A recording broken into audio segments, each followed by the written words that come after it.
Welcome and welcome back to another episode of the For the Healthy Host podcast, where we talk about conscious living, self-awareness, and everything in between. I'm your host, Ree. Thank you for joining me and allowing me to be a part of your journey. I'm already doing it because it's very much needed right now. Let's do our check-in ritual. Let's take a deep breath, breathing deeply through your nose.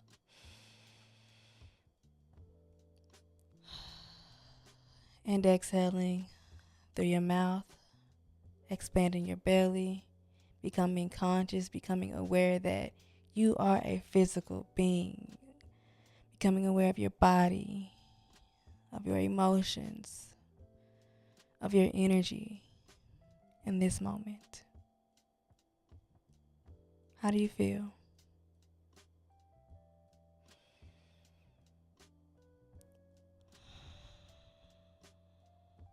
I'm feeling good. Definitely feeling better after that deep breath. I've had a pretty good morning, like a very chill morning. I gardened a little bit this morning, listened to some music, meditated. I hadn't listened to Everything Is Love by the Carters since 2018. And let me tell you, it hit even harder in 2024. Like every single song, so good. And like the things that we're saying, it hit me deep in my soul. I don't know if it hit me deep in my soul in 2018 like it did now, but oh my gosh, so good. This morning was needed because I don't know, I realized that I had been just clenching my jaws or my jaw, like clenching my jaw. Yeah, that's what it's called. I was like, what am I saying?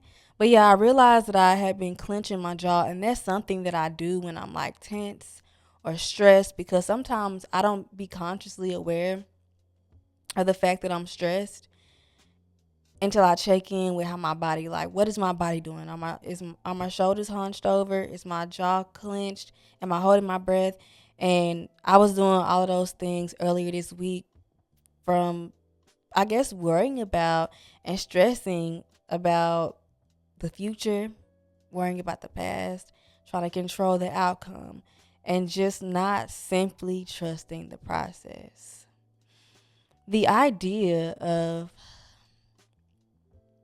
today's episode, actually, I have it in my notes. I've had it in my notes for like 2 months. And because if I'm being honest, this year has been such a difficult, I can't, girl, get it together. Challenging is the word. This year has been really challenging. And when I think about the previous years that were super challenging for me, I think about the pivots and the transformation that took place in that challenge, in that struggle, in those dark times. And it gives me strength. But in the midst of the challenge, I can sometimes find myself not trusting the process. And like I said, this has been written in my notes for the idea of this conversation has been in my notes for probably like 2 months now. And I trust the power of divine timing, because when I first wrote it, like for those who are finding it hard to trust the process, because that was me. And I couldn't quite find the words.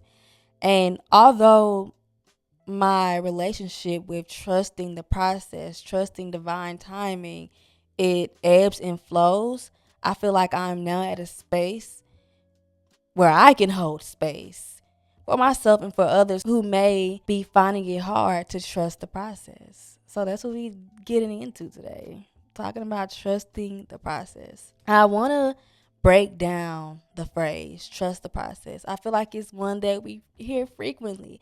Trust the process, trust the process, plus trust the process. But I rarely hear anyone break that phrase down. And y'all know I like to break shit down. I like to get into it, dissect it. You know what I'm saying? So that's what we're going to do first. Trust. What does trust mean? I feel like I know what trust feels like more than I actually know what it means.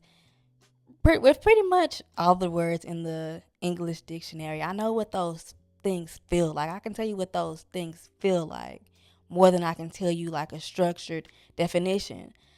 But when I hear trust, I hear unwavering belief. I hear reliability and strength in someone or something. The process, the journey of life, evolution, divine timing, the unmanifest, transformation, desires. Now, let's put it all together. Trust the process. Having unwavering faith or belief in the journey of life, love, desires, evolution, regardless of how unclear the path may seem in the moment. Regardless. Knowing that it's going to happen for you. Whatever you want is going to happen for you.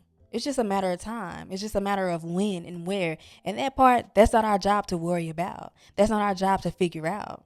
It's knowing that even when you think it's not working out for you, shit is working out for you exactly how it's meant to be. It's unfolding for you exactly how it should be unfolding.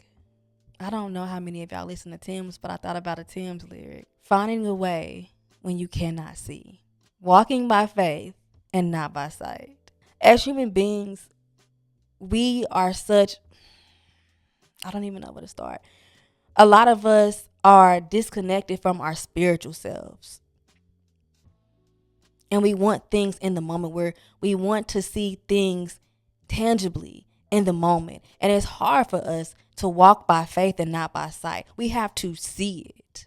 It's been important for me to connect with all elements of myself, my mind, my body, and my spirit, so I can trust the process, so I can walk by faith and not by sight.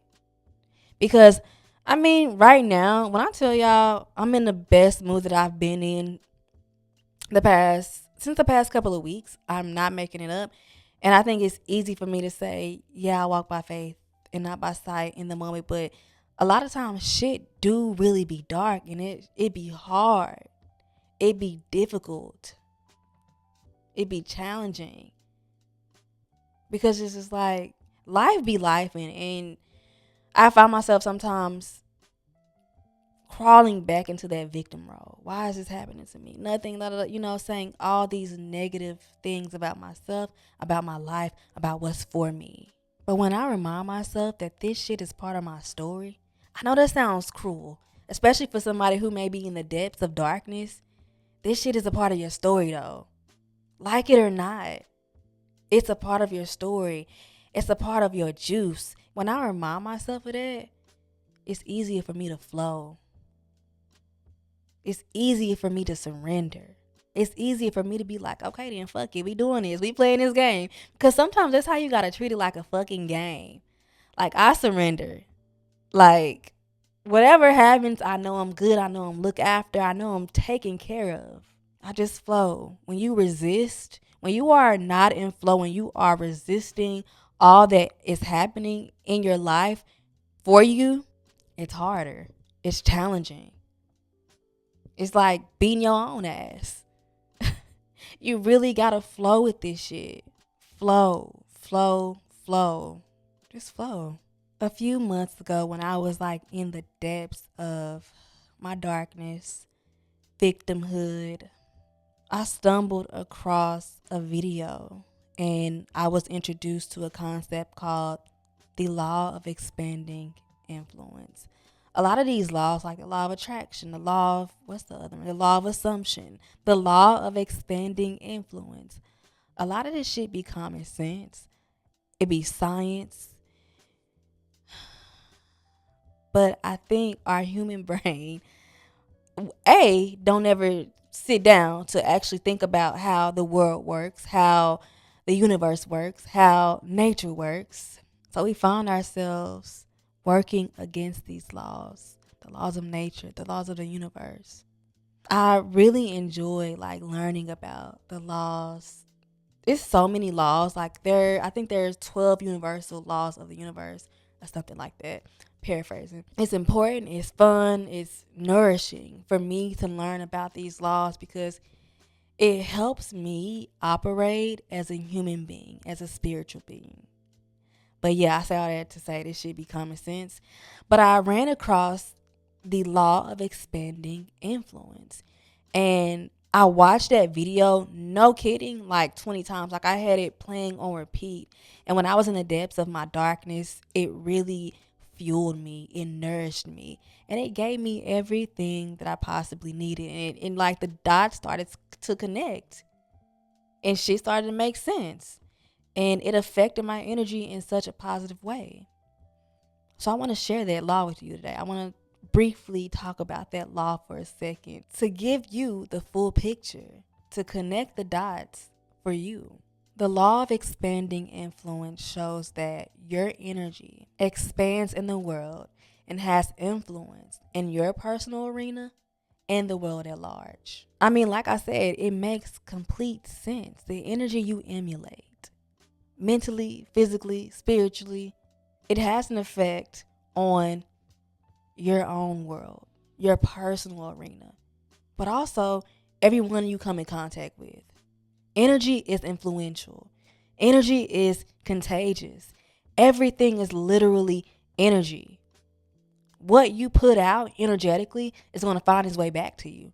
It's that simple. That's why I was like, this shit be common sense. But we don't really take the time to sit down and think about this shit. Energy is influential.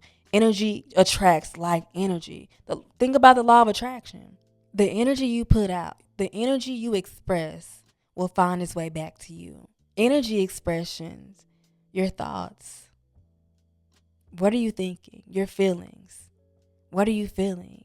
And your actions. They're all correlated. The energy that you express expands and it influences your reality, the outcome, your life, your world. Think about the last time you got caught up in an energy spiral. Oh, girl, I get caught up in energy spirals so much. And sometimes they work for me and sometimes they don't. And what I mean by that, sometimes they're negative and sometimes they are positive. You can spiral downward or you can spiral upward. Whenever I think of a negative thought, quite naturally, another negative thought follows that negative thought. And then I find myself envisioning vividly, like it's happening in my life, in my reality, a negatively charged scenario. The human body is so immaculate because when we are caught up in that negatively charged scenario, it really do be feeling like it's real life because we're playing it in our mind. We're envisioning it. It's like a movie. It's literally like a movie up here. And our bodies don't really know the difference. Our bodies don't know that this isn't happening in our reality and we're just thinking about it. That affects our cells. It makes impressions on our cells. Y'all, she been learning about the power of the subconscious mind, and every chance she get, she will wiggle it in to a conversation. But yeah, that makes imprints on your cells. So then guess what happens? It affects my entire mood. Now I'm mad. Now I'm ready to fight probably. Now I'm pissed. Now I'm in victim mode. Now everything is annoying. Everything is gross. I hate it here. That's the mood I put myself in. That's going to affect my decisions that I make. That's going to affect how I move. It's going to affect how I show up that day or that week, however long I decide to be stuck in this negative energy spiral. It's going to influence my perspective, my actions, and then that's going to influence my return and the outcome. I don't think we realize how easy it is to get caught up in a negative energy spiral. And sometimes, a lot of times, I found myself unconsciously caught up in an energy spiral. Like, you ever just be in a bad mood and you don't even know why? Because you were thinking some shit and you're not aware that you were thinking some shit. But then when I clear the fog, I'm like, oh shit. When I was showering, I was thinking about everybody who hurt me. I was thinking about how I can't do nothing right. I was thinking about how far I have to go. Sometimes our thoughts become so habitual, so routine, that we don't even notice that we're thinking them. We end up in a bad mood, not understanding why. And then we end up making decisions that aren't aligned with what we want in this season of our lives. And then we end up looking like a damn fool, looking crazy, like, why the fuck, why am I not getting what I want? Why am I not attracting my desires? Because the energy that you expressed isn't in alignment with what you desired. That's why. In learning all this information, I found myself asking, how do I trust the universe so much that I just don't give a fuck? In the best way possible. How can I have so much faith, so much strength in the universe and divine timing that I'm just like, fuck it. Fuck it, I flow. You mind your energy in effort to reduce urgency, to detach, to surrender. Minding your own energy is rooted in expanded actions. Expanded action is looking in every direction, reducing the negative influences of paradoxical intent, staying open, not being obsessed, not micromanaging the universe, because that's what it really is. Being so obsessed with this specific result, this specific thing, that you ain't even doing the work. And do you understand how obsession affects your energetic frequencies? Obsession is a frequency that vibrates very low. It's not rooted in abundance. It's not rooted in love. It's not rooted in trust. It's not rooted in peace. Obsession is a low vibrational feeling that will negatively impact your outcome. Staying open, which, child, has been what I am coming to find one of my life struggles that I am happily, gladly, proudly learning, conquering. But staying open creates options in a mental sense, but also in a physical sense and an energetic sense. When you realize that you have options, those options then extend to your actions. And those actions energetically go out to the universe, allowing more opportunities, more doors, more abundance to make its way back to you. I realized a while ago that I really been fighting myself. I really been fighting the laws of nature, the laws of the universe. I am, unfortunately, I guess it has its pros and cons, but I'm a diehard. I am a die hard. I go hard for what it is that I want. But my issue isn't really being a diehard. My issue is not keeping my options open. My issue is not being open when it comes to the roads, the paths to get said thing. I find myself wanting to do it the exact way that I saw me doing it in my head. But when reality comes and, life may be life in a little bit, I got to do it a little bit different because, like everything, nothing goes according to plan how it went in my mental, in my brain. And I'm pushing back. That little pushback that I give pushes me back, pushes me further away. Something as simple as, and I love living life, experiencing the game of life, and coming up, I guess realizing, that's the word, realizing things. Because things are really simple. I was on my run, and instead of running, I'm trying to instead of running to my right, instead of going to my left when I went on my run, I went to my right, and the views looked different. And it was like, damn, I didn't even realize I could go this way. I always went that way. So it's what I always did. It was cool. Those views are cool too. But when I went the other way, it was like, oh my gosh, I have options. Literally, when I went right instead of left, this is my real life. I realized, like, damn, just how you went right, you have options. You don't have to habitually do everything the way that you always done it, because that's how you done it and that's how you pictured it and that's how you gonna get the best results. No, you gotta go right sometimes, my friend. My girl, you gotta go right. You gotta explore. You gotta see things differently. You gotta be open to doing things differently.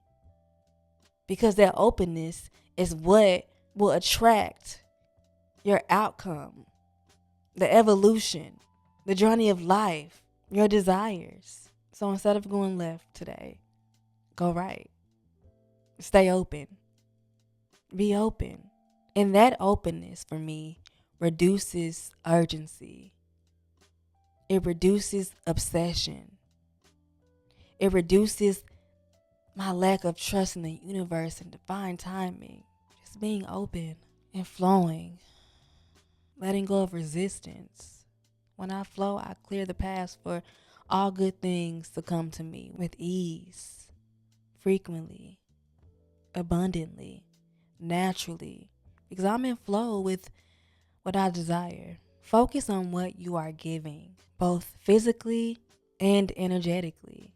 And allow that to be powerful enough, strong enough to positively impact the desired outcome, your life, the evolution, the unmanifest. I find myself being so hyper fixated on what I'm getting. What am I getting? What am I getting out of this? What am I harvesting those seeds? But when I switch my perspective to what am I giving? What am I giving physically and energetically? It reduces urgency, like I said before. It reduces obsessions, like I said before. And I start to feel abundant.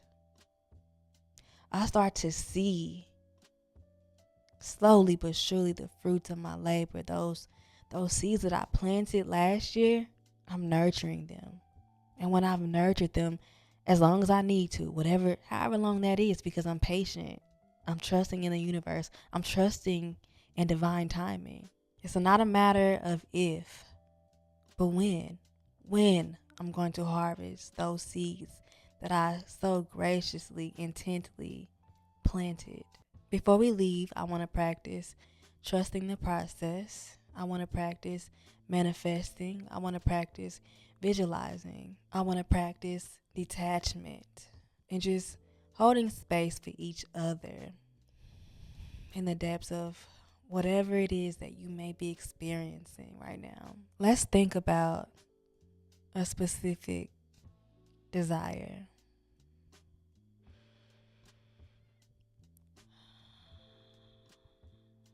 Now, what are you feeling? Is it love? Is it peace? Is it security? Is it unwavering trust? Is it passion? Whatever you are feeling in connection to that particular desire, I want you to hold on to that feeling. Let it simmer inside of you. Let it multiply inside of you. And let's become an embodiment of that feeling, of that energy. Because that's what it is ultimately, right? Let's become an embodiment of that energy, of that joy, of that laughter, of that security, of that freedom, of that love. Now I want you to detach from that desire. Detach from it. Because ultimately what we chase is a feeling. That's what it ultimately comes down to, a feeling. So let's detach from that desire. Detaching doesn't mean you don't want it. Don't ever get it twisted.